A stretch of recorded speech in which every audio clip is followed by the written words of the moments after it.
ஆண்டவர் பிள்ளைகளுக்கு ஆண்டவர் ரட்சிப்பு சந்தோஷத்தை கொடுத்துருந்தாரு, சமாதானத்தை கொடுத்துருந்தாரு. அவர் அவங்களுக்கு கரெக்டா ஆண்டவர் அவங்களோட பேச ஆரம்பிச்சிருந்தாங்க. அது ஒரு பெரிய ஆசீர்வாதம், பெரிய பாக்கியம் யாருக்கு கிடைக்காது.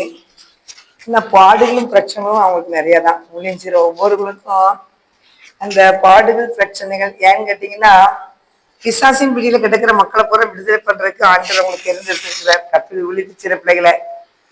அதனால ஆண்டவருக்காக ஓடி வரும்போது பிசாசு இருந்துச்சுன்னா, சில காரியங்கள் இருந்துச்சுன்னா தடுத்து நிறுத்தினாதான் இவங்க என்ன செய்ய மாட்டாங்க, இயேசுக்காக எழுத மாட்டாங்க அப்படின்னு நிறைய காரியங்கள் எதிராக போராடி நம்மளை அவமானப்படுத்தணும்னே திட்டம் போடுறான். ஆனாலும் ஆண்டவர் அந்த காரியத்துல நம்ம ஜெயித்து தருவார். அதுதான் பெரிய காரியம். அவன் நம்மளை அவமானப்படுத்தணும், அவங்க அப்படிலாம் போயிடுவாங்க, இயேசுவை ஒளி செய்ய மாட்டாங்க அப்படிங்கிற ரொம்ப திட்டம் பண்ணிக்கிட்டு இருக்கிறான். அவன் திட்டத்தெல்லாம் கத்த உடைச்சு நொறுக்கி விடுவார். எவ்வளவுக்குமே அவங்க அவமானப்படுத்த நினைக்கிறானா அவளுக்குள்ள இயேசுவை உயர்த்திடுவார். அதான் பெரிய ஆசீர்வாதம். அதை வச்சு ஒரு பாட்டு.